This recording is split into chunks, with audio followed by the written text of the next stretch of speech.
Avec vous sur Sud Radio pour le 10h midi, nous allons commenter l'actualité avec vous, vos réactions, vos témoignages 0826 300 300, également sur le Facebook de Sud Radio, sur Twitter, nous sommes également en direct en vidéo 0826 300 300 pour débattre et commenter aujourd'hui l'actualité. Jacques Miard, bonjour. Bonjour à vous. Maire LR de Maisons-Laffitte, bonjour. Vous êtes confiné à Maisons-Laffitte, j'imagine ?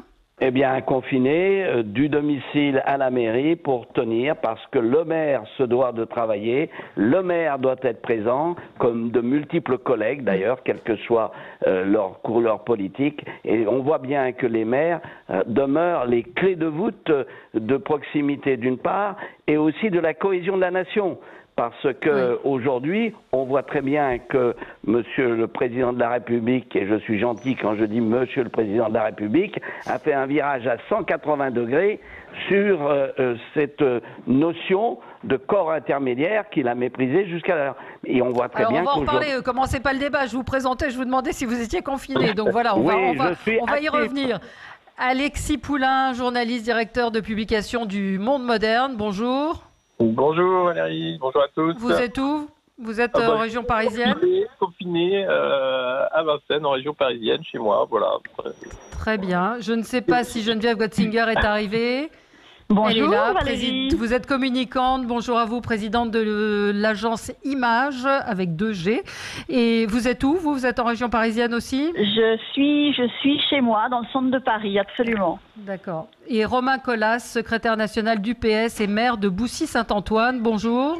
Bonjour Valérie. Dans la même situation que mon collègue Miard, j'oscille entre mon domicile où je passe le plus clair de mon temps et puis la collectivité pour organiser la gestion de cette situation. Est-ce qu'il y a des marchés dans vos villes à tous les deux? J'avais envie de vous poser la question. Oui, Jacques Miard? Oui, alors sur ce point précis, effectivement, je regarde de très près le fameux décret qui est sorti hier. Oui. C'est un marché qui est fermé, mais qui peut être, je dirais, avec des grilles, etc., sur lequel nous l'avons ouvert ces derniers temps en prenant des mesures drastiques de respect des règles, bien sûr, de distanciation, avec une entrée et une sortie différentes et avec des vigiles qui contrôlent l'entrée. Donc, a priori, si on ferme ce marché, il faut fermer aussi les grandes surfaces. Parce que c'est la même problématique, à savoir combien de personnes à l'intérieur, est-ce que les gens tiennent des distances, est-ce que les barrières sont respectées, et donc c'est la raison pour laquelle je vais poser la question au préfet de savoir si je garde ou pas. Ça s'est très bien passé ces dernières ouvertures, mais je constate que nombre de mes collègues aux alentours ont fermé leur marché par crainte, bien sûr. Oui. Oui, mais c'est vrai que, enfin, moi, chez moi aussi, c'est un marché couvert où il y a eu les mêmes mesures de prix, c'est-à-dire un filtrage de pas plus d'un certain nombre de personnes, 1 mètre ou 2 mètres de distance, et ça se passait plutôt pas mal. Je pense que sur les marchés couverts, la situation est peut-être un petit peu différente. Romain Colas, ça se passe comment chez vous? Alors moi j'ai un tout petit marché, en fait, quelques commerçants forains qui fournissent des denrées alimentaires, mais moi j'avais pris les devant. Ils ont pu vendre leurs produits vendredi et samedi, c'est un marché ouvert, en respectant scrupuleusement les distances de sécurité, mais je leur avais demandé, je les avais autorisés à réaliser cette vente pour écouler les stocks. Je les avais d'ores et déjà prévenus que je n'autoriserais pas à nouveau la tenue des marchés pour une raison très simple, c'est que je suis bien conscient qu'il y a évidemment des dangers, surtout si les gestes barrières sont pas appliqués, à aller faire ses courses dans un supermarché. Ceci étant, aller dans un supermarché, ça permet de faire de vraies courses, de sortir éventuellement une seule fois pour 10 jours. Une seule fois, oui, c'est ça. C'était absolument pas le cas d'ailleurs de mon marché à moi. C'est la raison pour laquelle, pas qu'il y ait de gâchis, j'ai autorisé un écoulement des stocks, mais j'avais d'ores et déjà décidé que ce serait la seule et unique fois tant que le confinement serait en vigueur. Petit tour de table avec ce qui vous a marqué dans cette actualité. Geneviève Gotzinger, on va commencer avec vous. Alors le coup de cœur, c'est pour Jean-Jacques Goldman, cette chanson qu'il nous a offerte hier après tant d'années d'absence, je trouve que c'est très fort. Chacun fait ce qu'il peut finalement avec ses armes en ce moment. Et lui, son arme, c'est la musique, c'est sa voix qui est très très rare, puisqu'il s'était retiré de la chanson depuis un certain temps, même s'il reste la personnalité préférée des Français. Et finalement, cette prestation, elle est très très émouvante parce qu'elle est faite avec les moyens du bord. Vous vous rendez compte qu'elle a été faite dans son appartement, qu'il est un peu tout seul devant son ordinateur, et puis qu'il offre ses remerciements, ce merci à toutes ces personnes qui sauvent des vies, en fait, soignants, mais pas que, finalement, tous ceux qui travaillent pour nous et qui, dans leur vie quotidienne, nous aident à surmonter cette épreuve. Oui, on peut écouter un petit extrait de cette chanson qui a été beaucoup diffusée sur les réseaux sociaux. Écoutons un petit extrait. C'est des pères et des mères, docteurs, brancardiers, aides-soignants, infirmières, agents de sécurité, qui ont mille raisons de rester confinés, mais leur propre raison de ne pas laisser tomber. Voilà, Alexis, vous, c'est un coup de cœur qui rejoint un petit peu celui de Geneviève? Oui, tout à fait, assez similaire. Moi, c'était surtout les musiciens du net également. Alors, musiciens professionnels, il y a Renaud Capuçon, le violoniste, par exemple, qui joue un air de violon tous les jours, qui est assez excellent.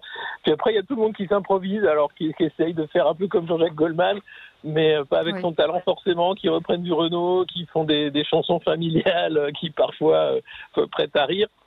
Mais au moins ça montre que les gens essayent de penser du bon côté, et puis de montrer que les artistes, c'est essentiel à la survie de l'espèce, en fait. Quand on dit que ça sert à rien, l'art, tout ça, non, c'est bien la preuve que c'est essentiel à ce que nous sommes et que dans des temps difficiles, sans ça, ce sera encore plus dur. Voilà. Oui, et oui, certains nous touchent, d'autres moins, mais c'est vrai qu'on a plaisir à les voir. Gilles Gansman nous a rappelé tout à l'heure aussi Fabrice Lucchini qui lit La Fontaine, donc il y en a un petit peu pour tout le monde, donc c'est plutôt, il y a beaucoup de blagues, c'est très créatif sur les réseaux sociaux. Voilà, donc c'était un coup de cœur.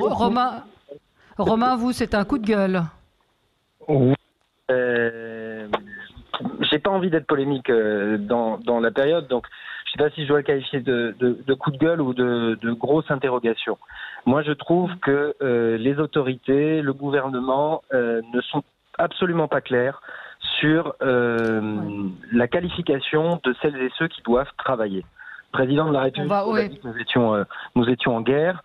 Moi, je considère dès lors que il faut que nous considérions que nous sommes dans une économie de guerre, et je vois pas à quel titre, très franchement, on demande encore à des salariés qui ne sont absolument pas essentiels, qui n'occupent pas des missions essentielles au fonctionnement vital de notre société dans cette période. Et vous pensez à quoi? Pourquoi on leur demande de se déplacer?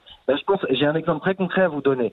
Je suis maire d'une commune de l'Essonne, vous l'avez rappelé, et j'ai hier une entreprise, un fontainier, pour vous dire les choses très précisément, puisque j'ai chez moi dans un quartier un bassin qui est à la fois un lieu d'agrément et puis de gestion des eaux pluviales, sur lequel on a un problème de fuite.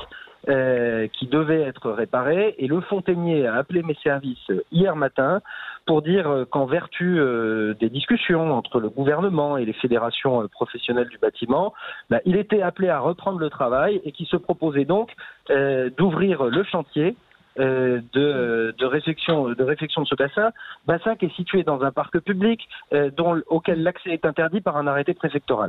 On marche sur la tête. Moi, ça n'a aucun sens. On s'en occupera quand on sera sorti. Ouais. Moi, ce que je veux, c'est que les salariés de cette entreprise, comme dans d'autres dont le fonctionnement n'est pas vital en ce moment, dans cette période que nous traversons, soient protégés, et qu'on donne la priorité des priorités, s'il y a des moyens de protection individuelle et collectifs, à la protection de celles et ceux qui assument des missions de service public essentielles.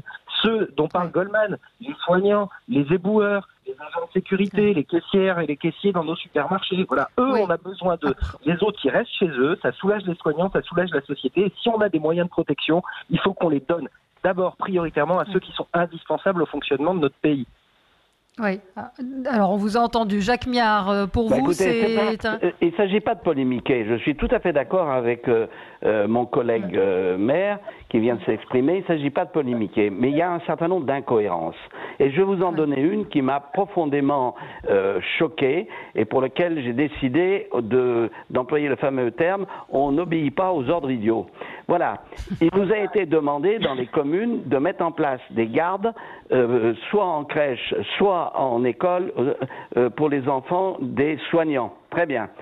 J'ai un certain nombre de classes, de possibilités d'accueil, tant pour les crèches que pour les enfants qui sont en maternelle ou primaire, pour les soignants.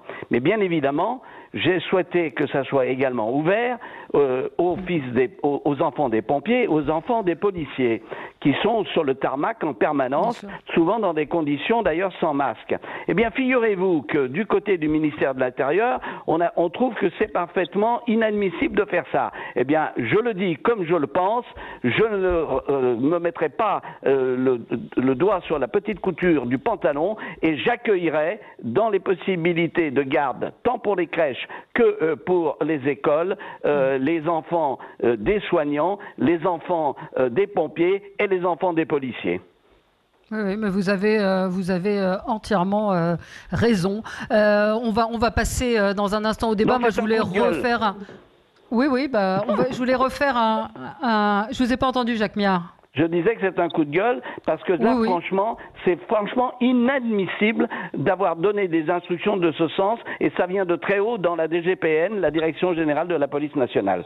Oui. Non, on va revenir sur justement les ordres, les contre-ordres, sur les messages qui sont pas forcément très clairs, ce fameux jogging qui était autorisé, qui ne l'est plus. Enfin bref, on va y revenir dans un instant. Je voulais moi refaire un coup de cœur à Albert Uderzo, dont on a appris la mort ce matin, le papa, l'un des papas avec Goscinny d'Astérix et Obélix. Donc il avait 92 ou 93 ans. Il est mort d'une crise cardiaque, mais c'était quelqu'un qui fait partie de l'histoire de la France. Je ne sais pas si vous avez tous un souvenir. Est-ce que vous étiez... Alors, il y avait ceux qui étaient plus Astérix et ceux qui étaient plus Tintin, les uns, les autres. Vous avez envie de dire un mot sur Uderzo, Albert Uderzo?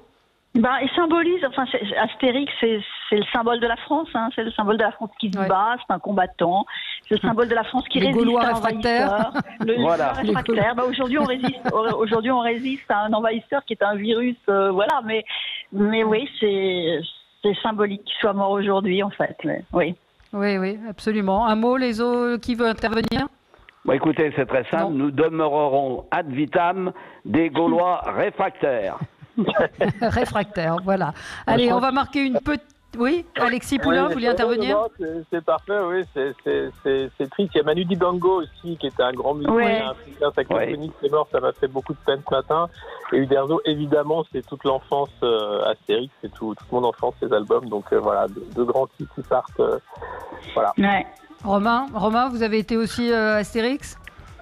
Évidemment Astérix, mon fils qui a 9 ans est très Astérix, et je crois que c'est une forme d'esprit de l'humour français qui est symbolisé par Astérix. Au-delà effectivement de la figure du Gaulois réfractaire, les albums d'Astérix au fil des décennies ont toujours réussi à coller à une forme d'actualité, au débat qui traversait la société et à s'adapter à la nouveauté pour nous faire rire avec. Moi je me souviens d'un personnage Coronavirus dans un album pas si récent, pas si vieux que ça d'Astérix. Donc c'est une des figures du génie de l'humour français qui s'éteint aujourd'hui. Et M6, qui est très réactif, va ce soir bouleverser sa programmation et proposer une soirée spéciale Astérix à partir de 21h05. Voilà, c'est un hommage à Astérix. Astérix, c'est le domaine des dieux, Astérix, c'est les Vikings.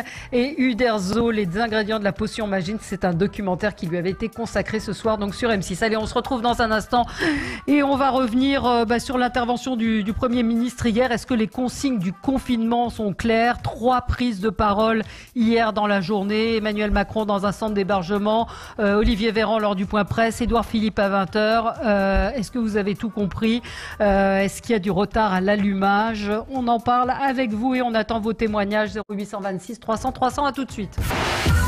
Avec vous sur Sud Radio, on est ensemble pour le 10h midi avec Jacques Miard, Romain Colas, Alexis Poulain et Geneviève Gotzinger. Donc hier, je vous le disais, 3 interventions, 3 prises de parole dans la journée. Emmanuel Macron dans un centre d'hébergement, Olivier Véran lors du point presse, Édouard Philippe aux 20h. Édouard Philippe qui a annoncé, alors vous allez me dire ce que vous en avez pensé si vous l'avez regardé, de la forme de cette intervention. Donc le Premier ministre qui a accompagné tout au long du JT communiqué qui a accompagné les sujets et qui a annoncé ces mesures au fur et à mesure. Donc des sorties où il est toujours possible de pratiquer une activité physique en extérieur, mais dans un rayon d'1 kilomètre autour de chez soi et seulement pendant 1 heure. Donc je ne sais pas qui va chronométrer, qui va vous dire depuis combien de temps vous êtes sorti. Le jogging sur 1 kilomètre, ça va pas être évident.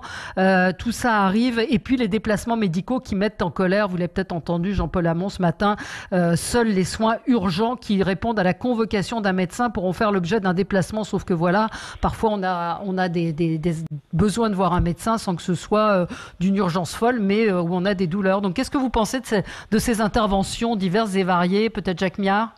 Écoutez, moi j'ai été un peu assez déçu de la manière dont le Premier ministre s'est exprimé, en faisant finalement l'interface de TF1. Dans une affaire comme ça, il eût été nécessaire de faire une déclaration officielle, de lister. Là, ça donnait l'impression qu'il était le faire-valoir d'une chaîne de télévision. C'est pas comme ça que je conçois la fonction de Premier ministre. Surtout pour annoncer un certain nombre de points majeurs qui sont dans le décret que j'ai dans les mains aujourd'hui. J'ajoute une chose, c'est qu'effectivement, il y a toujours des imprécisions. Le Conseil d'État avait demandé au gouvernement de préciser. En réalité, on rentre à nouveau dans des incertitudes. Parce qu'effectivement, faire autour de soi, dans un rayon d'1 kilomètre pendant 1 heure, un jogging, en ayant mis sur une feuille la date de départ et la date d'arrivée, ou l'heure de départ et l'heure d'arrivée, c'est quand même pas très précis. Deuxièmement, je suis assez sidéré de voir que dans l'annexe sur l'article 8, sur ce qui peut être ouvert ou non, vous avez toute une liste de dérogations. Donc, est-ce qu'on parle confinement ou est-ce que les dérogations deviennent le droit commun ?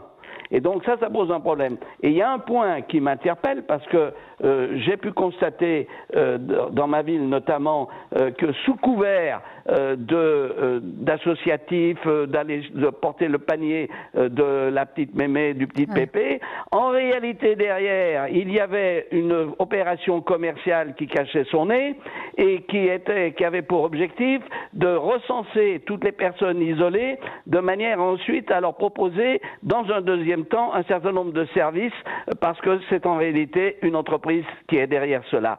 Donc aujourd'hui, quand je lis notamment dans les dérogations que la distribution alimentaire assurée par des associations caritatives, il faut que ce soit des véritables associations caritatives et pas des faux-nez d'une opération commerciale qui se glisse dans le système. Voilà ce que je voulais vous dire. Donc je trouve franchement que cela demandait plus de solennité, plus de précision et pas véritablement ce qui s'est passé hier au soir.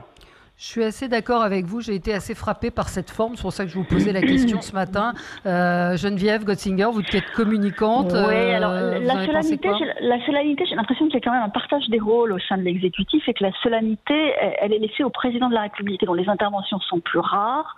Le Premier ministre se chargeant de décliner ensuite de manière très concrète ce qui sort de décisions prises au plus haut niveau de l'État. Donc moi, j'ai été moins choquée que vous par cet accompagnement du JT. Je trouve qu'il y a quand même eu un certain nombre d'éclaircissements à des questions réelles qu'on se posait tous. Qu'est-ce que ça signifiait de pouvoir se déplacer près de chez soi? Qu'est-ce que ça signifie? Combien de temps, etc. Là, ça a clarifié les choses. Je pense que tout le monde se posait la question. Un kilomètre et 1 heure. Vous êtes satisfait de peu de choses, cher ami. Mais non, je ne suis pas satisfaite de peu de choses. Je trouve que 1 kilomètre, c'est pas... Voilà, vous faites plusieurs kilomètres quand vous faites du jogging.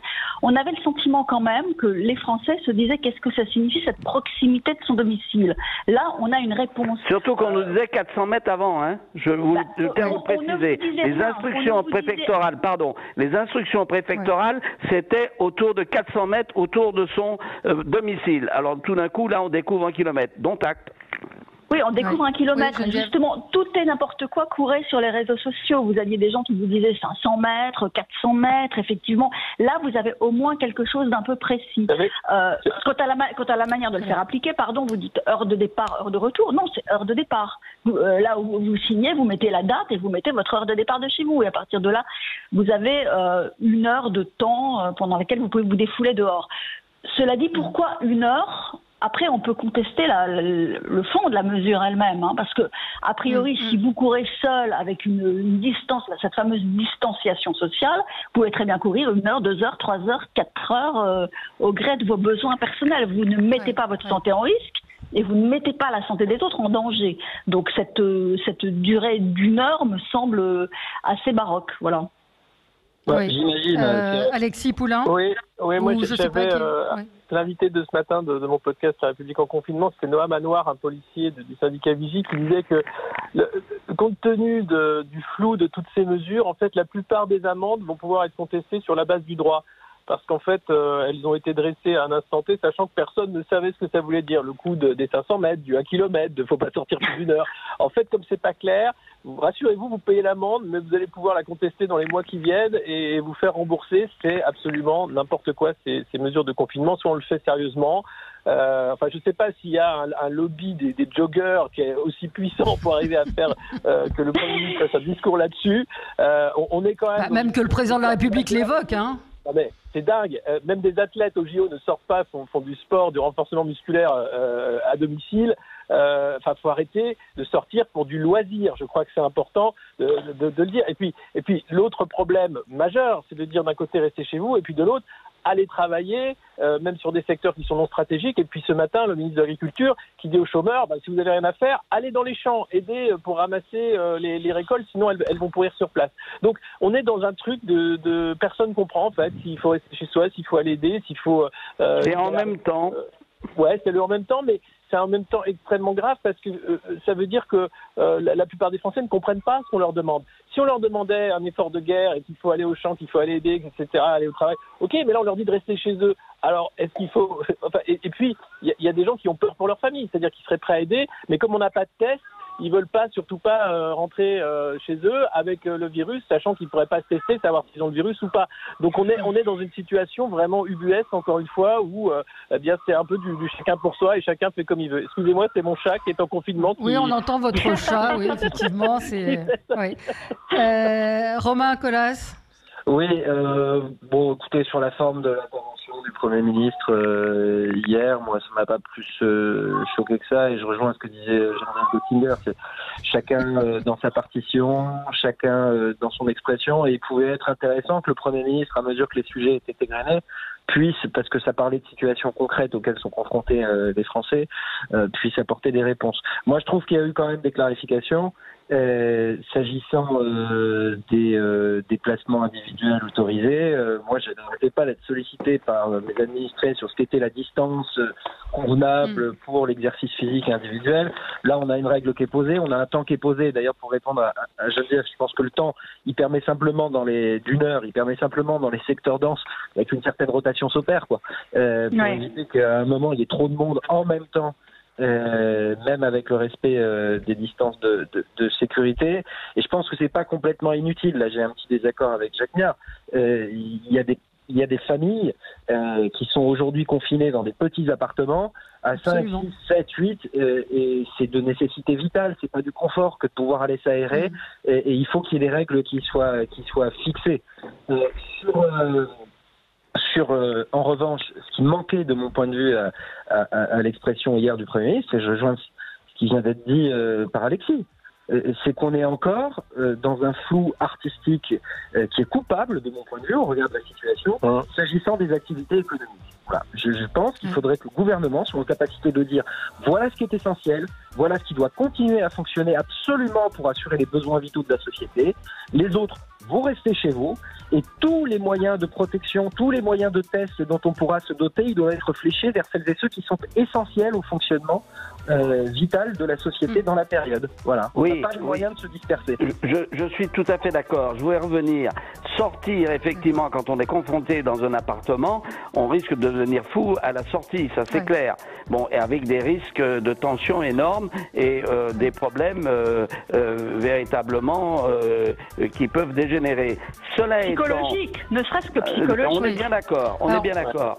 Cela étant, je crois que là, il faut être très clair. Il faut à ce moment-là autoriser très clairement qu'une famille peut sortir ensemble, parce qu'aujourd'hui, il s'agit d'une autorisation par une personne, et non, ça, c'est pas précisé. Jacques, il faudrait que...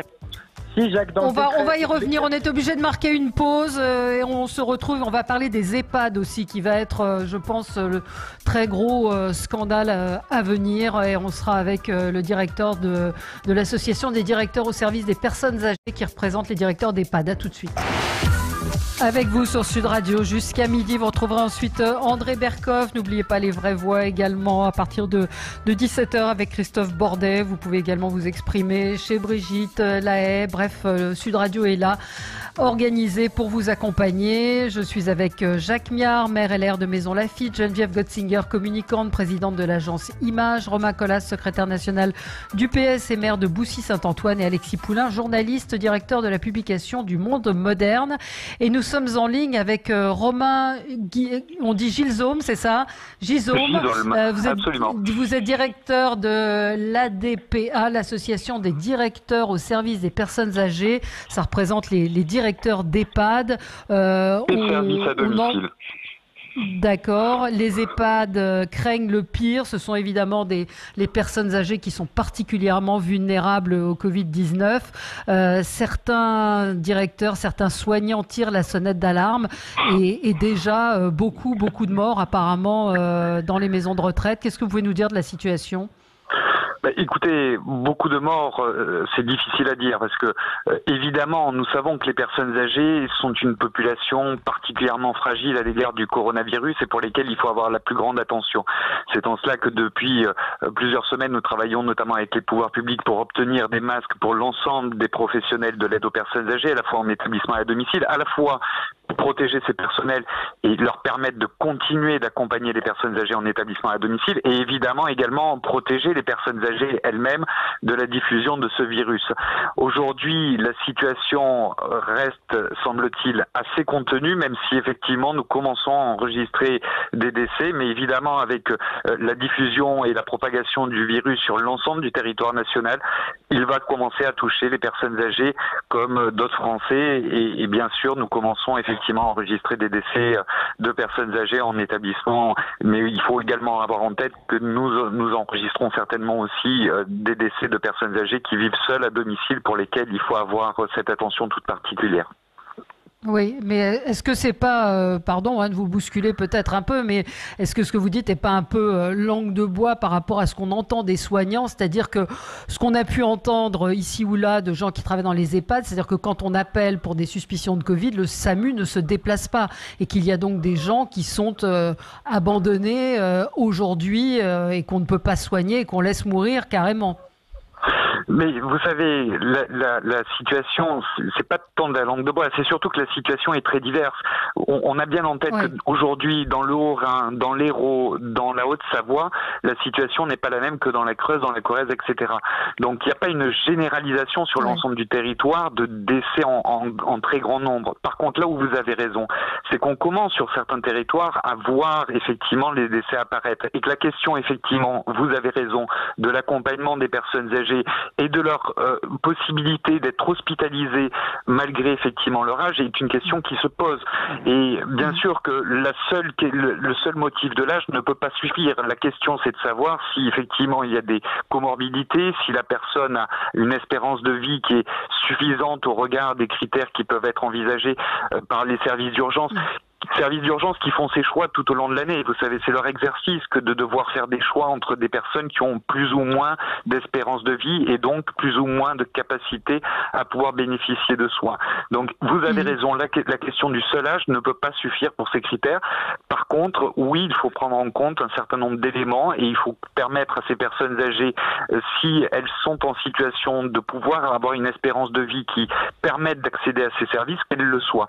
Et d'ailleurs, j'ai en tête l'exemple d'un adhérent dans la région parisienne qui m'indiquait il n'y a pas plus tard que 3 jours qu'il avait eu la situation d'un vieux monsieur de 83 ans, si je ne me trompe pas, qui avait été testé positif au Covid, qui a été hospitalisé et qui a réussi à être guéri et à rentrer sur l'établissement dans lequel il vivait. Donc oui, ces situations existent aussi et donc il faut être très attentif à ce que les personnes âgées puissent bénéficier des meilleurs soins. Vous avez raison. Que vous répond le ministre de la Santé parce que vendredi dernier, les principales fédérations du secteur ont alerté Olivier Véran du risque de voir l'épidémie entraîner plus de 100 000 décès chez les résidents d'EHPAD, faute de matériel de protection. Moi, j'ai eu des auditeurs qui m'ont dit travailler en EHPAD, n'avoir aucun masque ou avoir un masque pour la journée.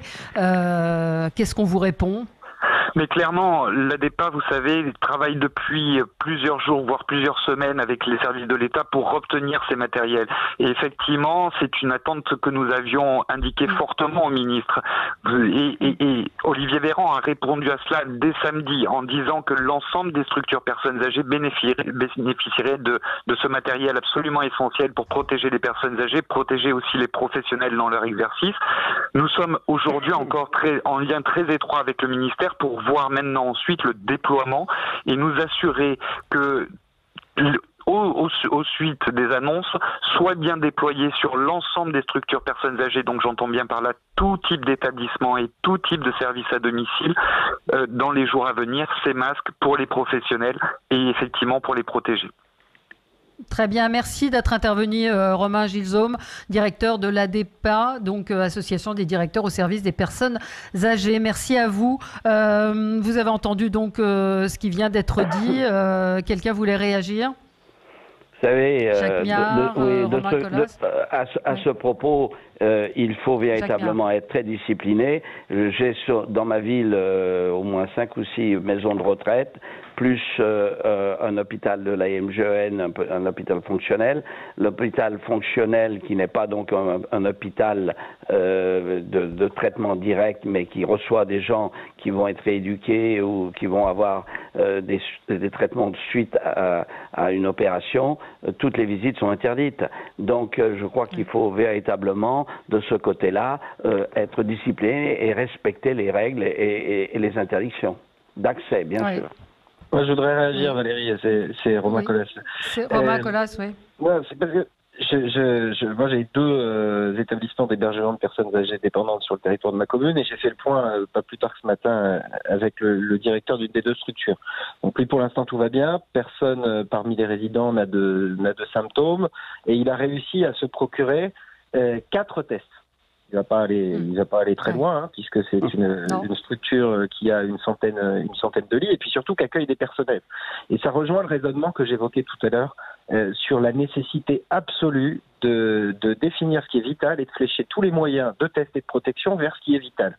Il faudrait, si on veut éviter des propagations de virus en EHPAD sur des populations qu'on sait particulièrement fragiles, qu'on ne se disperse pas, qu'on considère évidemment à raison que les personnels qui travaillent en EHPAD sont indispensables au fonctionnement de la société en mode dégradé et qu'on puisse massivement effectivement fournir des outils de protection mais également des tests. Parce qu'il faut que les mesures de confinement qu'évoquait Jacques Niart, il faut les appliquer évidemment très scrupuleusement. Mais les personnels qui s'occupent des résidents, ils ont besoin d'aller et venir, ne serait-ce que pour assurer là aussi le fonctionnement de l'établissement. Et ces personnes-là, on doit pouvoir les tester.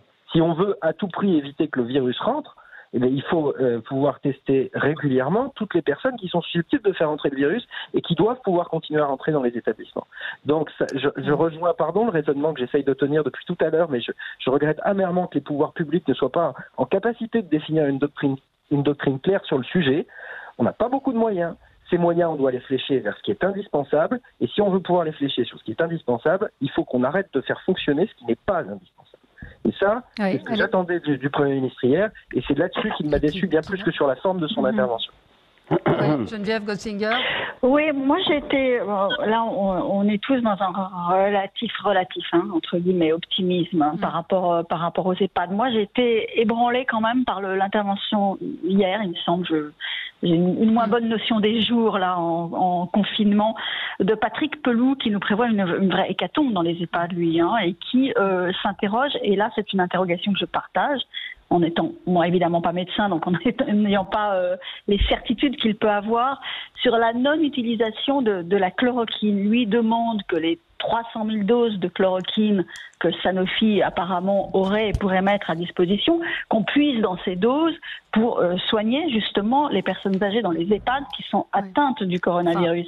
Sauf que, pardon de vous interrompre Geneviève, mais la chloroquine, encore une fois, je pense je porte pas de jugement, j'ai aucun truc. Patrick Pelloux est urgentiste, il n'est pas infectiologue. Il y a plusieurs infectiologues qui mettent en garde contre les doses qui sont nécessaires pour soigner, qui peuvent être mortelles, qui ont énormément d'effets secondaires. Donc de dire des choses comme celle-là sont assez irresponsables quand on n'est pas spécialiste. La question que je me pose quand même, c'est que quand il est urgentiste, effectivement, et vous avez raison, il n'est pas du tout épidémiologiste. Et quand vous écoutez Karine Lacombe, qui est professeure à Saint-Antoine, elle n'a pas du tout le même avis que lui. Donc je pense que ceux qui savent mieux que tout le monde...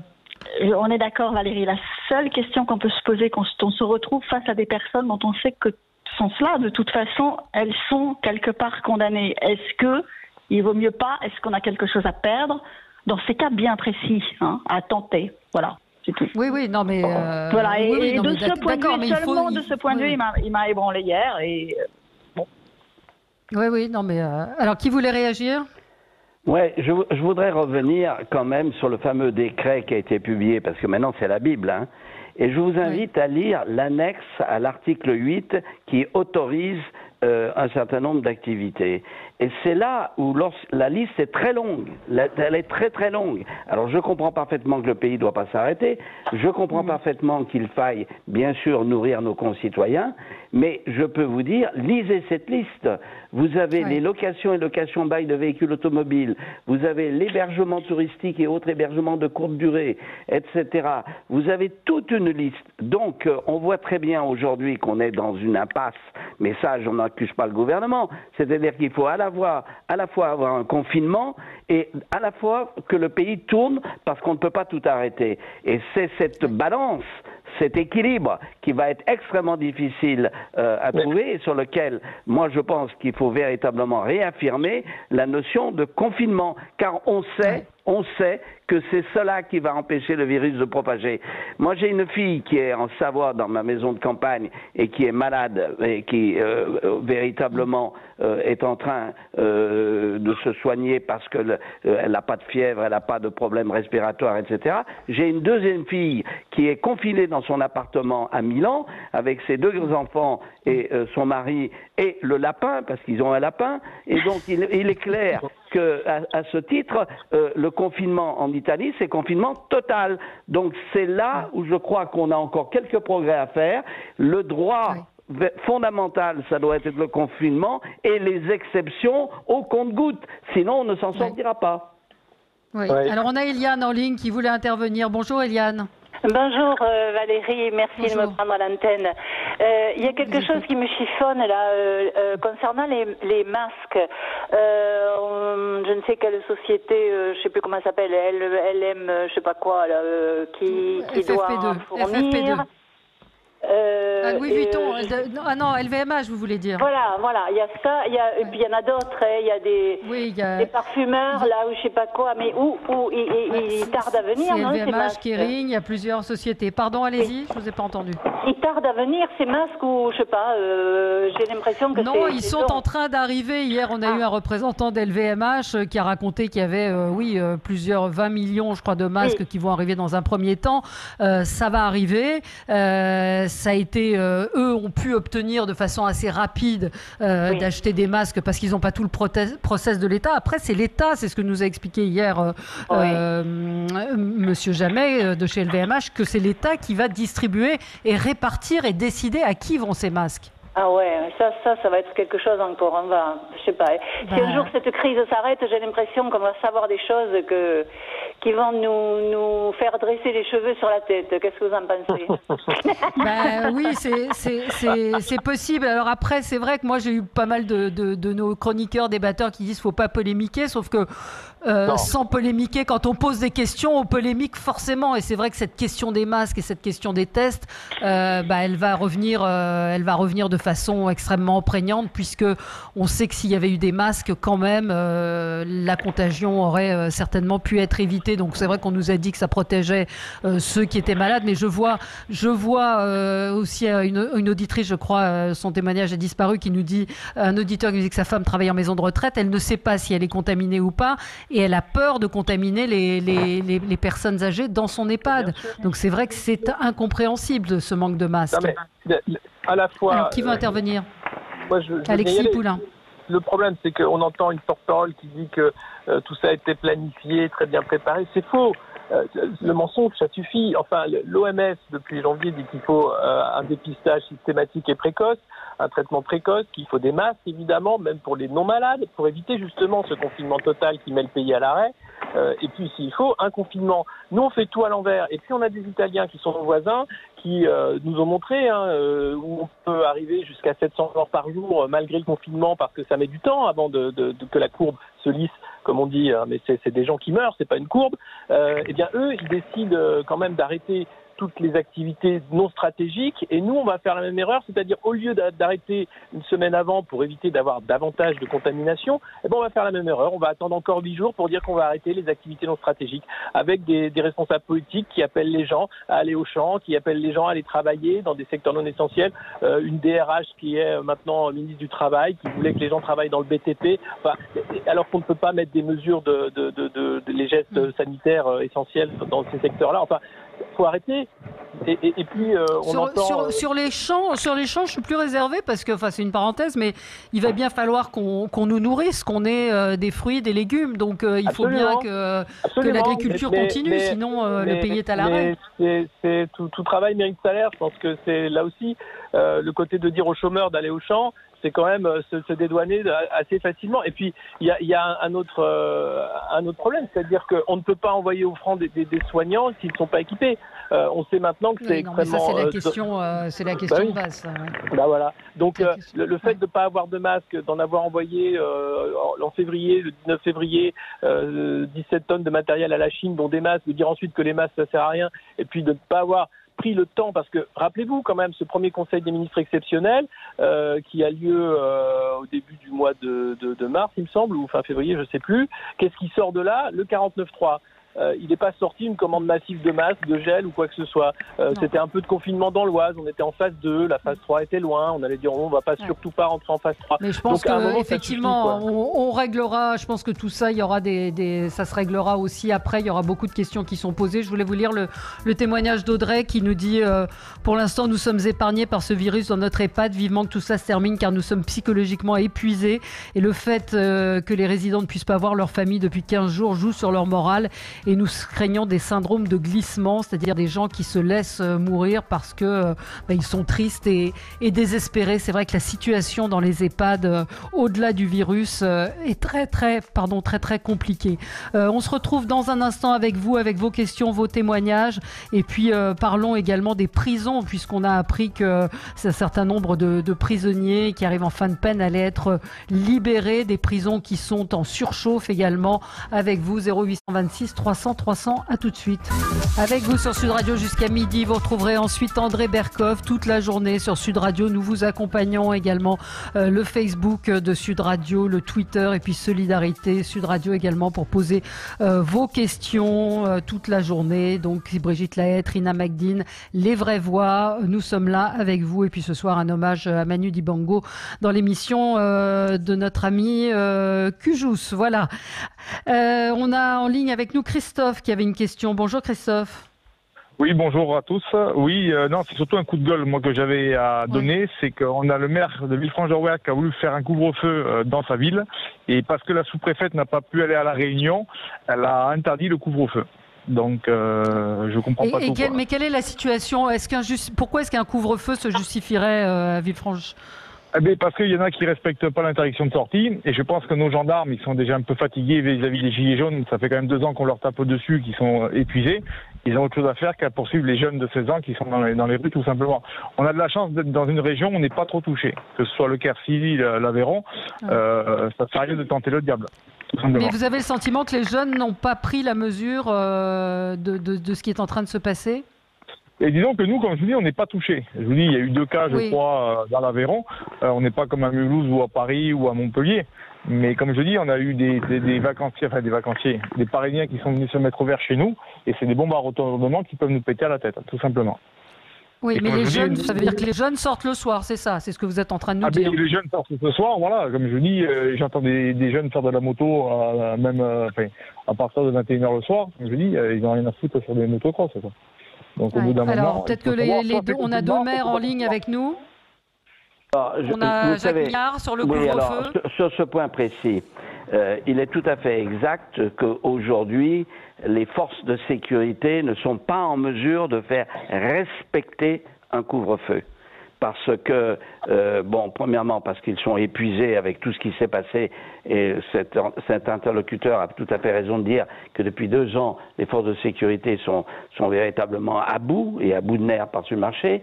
Deuxièmement, compte tenu de la situation présente, il y a aussi des difficultés à monter des équipes, donc je sais pertinemment qu'aujourd'hui, c'est extrêmement difficile d'avoir un couvre-feu qui soit respecté par les forces de police. Donc, si vous ne pouvez pas le faire respecter, c'est encore la pire des choses. Deuxièmement, il est vrai que dans certaines banlieues, il y a un phénomène extrêmement grave qui se développe. Il n'y a pas simplement la question du couvre-feu, il y a le fait qu'un certain nombre de voyous crachent à la figure des policiers. Et donc, c'est le moyen, c'est la raison pour laquelle il y a certaines zones où les forces de sécurité n'y vont plus, pour éviter également des problèmes de troubles que l'on n'est pas capable aujourd'hui, il faut quand même regarder les choses en face, de véritablement maîtriser. Donc, je ne veux pas en dire davantage. Pardon ? Cette sont devenues effectivement des zones de non-droit compte tenu du laxisme qui s'est développé depuis un certain nombre de temps dans ces zones.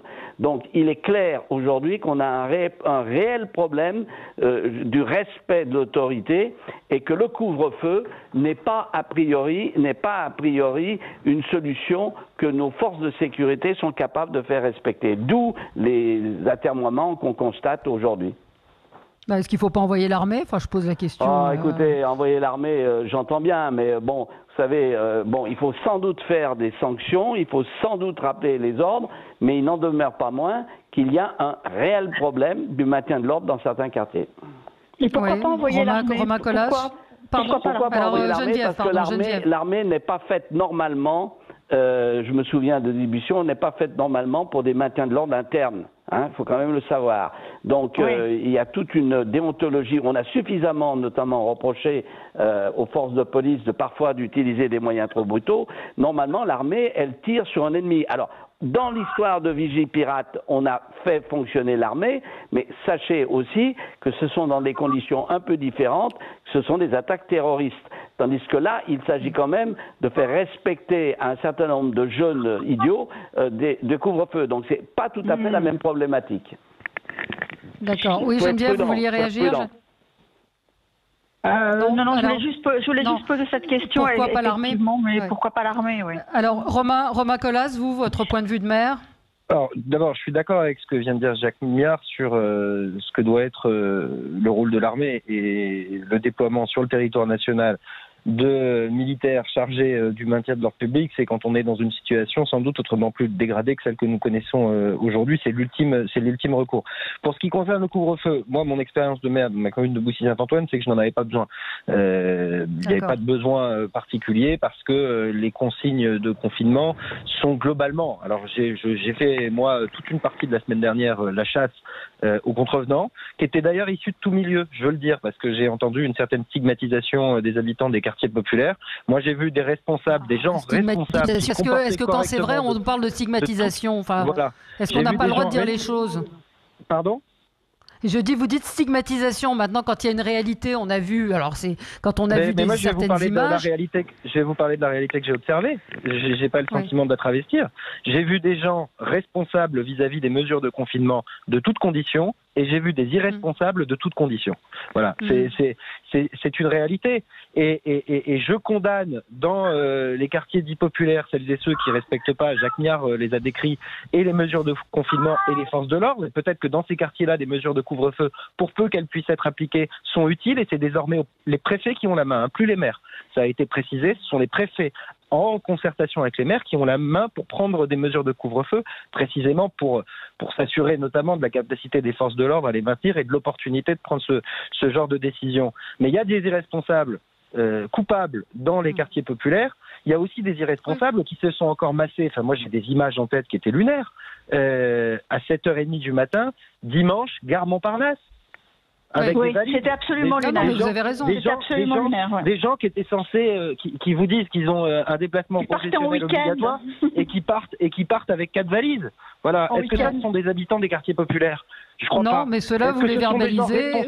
Est-ce que ce sont des gens responsables? Je crois pas. Non. La vérité, c'est que dans une crise comme celle que nous traversons, chacune et chacun, quelle que soit sa condition, doit être responsable. Et on doit avoir la même exigence, la même virulence, la même demande de citoyenneté à l'égard de tous nos concitoyens, quel que soit l'endroit. On est d'accord, sauf que les policiers étaient dans les gares samedi et dimanche et qu'ils n'étaient pas forcément dans les quartiers comme l'a évoqué Jacques Miard. Je pense que les forces de l'ordre, elles font ce qu'elles peuvent là où elles peuvent. Mais ça m'embête très franchement qu'on ait dû mobiliser des policiers et des gendarmes à la gare Montparnasse parce qu'ils auraient pu sans doute être plus utiles dans un certain nombre de secteurs, y compris ceux que vous évoquez. Alexis, on vous a pas entendu sur le sujet, Alexis Poulain.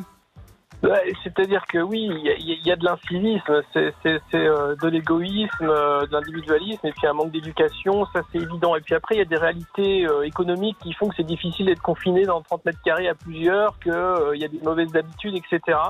Donc voilà, chacun doit être responsable à la hauteur de ce qu'il peut être responsable. Maintenant, ça va être très dur de faire respecter ce confinement parce que, encore une fois, les consignes ne sont pas claires. Il suffirait de mettre sur la table des consignes claires.